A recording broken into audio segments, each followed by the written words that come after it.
আপনারা হবেন আমাদের সবচেয়ে বড় সমালোচক এবং আমরা নিজেরাও নিজেদের সমালোচনা করতে পছন্দ করি।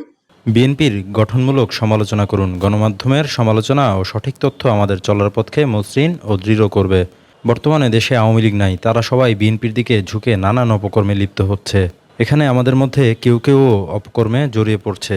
আপনাদের থেকে প্রাপ্ত তথ্য থেকেই তাদের বিরুদ্ধে ব্যবস্থা নিয়ে বহিষ্কার করা হচ্ছে। আপনাদের এই তথ্যগত সহযোগিতা অব্যাহত রাখুন।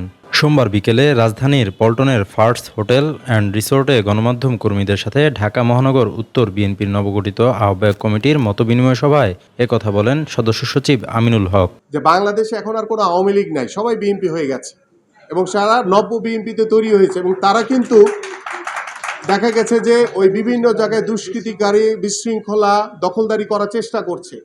বাট এখানে যে আমাদের কিছু লোক যে নাই সেটা আমি বলছি না, কিছু লোক আছে এবং সেটাকেও আমরা আইডেন্টিফাই করে আমরা কিন্তু তাৎক্ষণিকভাবে সেটা বহিষ্কার করছি এবং আইনগত ব্যবস্থাও কিন্তু আমরা নিচ্ছি। মতবিনিময় সভায় মহানগর উত্তর বিএনপির নেতাকর্মী ও বিএনপি বিটের গণমাধ্যম কর্মীরা উপস্থিত ছিলেন। এ সময় বিএনপির কর্মসূচি সম্প্রচারের লক্ষ্যে বিভিন্ন দিক নির্দেশনা প্রদান করেছেন গণমাধ্যম কর্মীরা।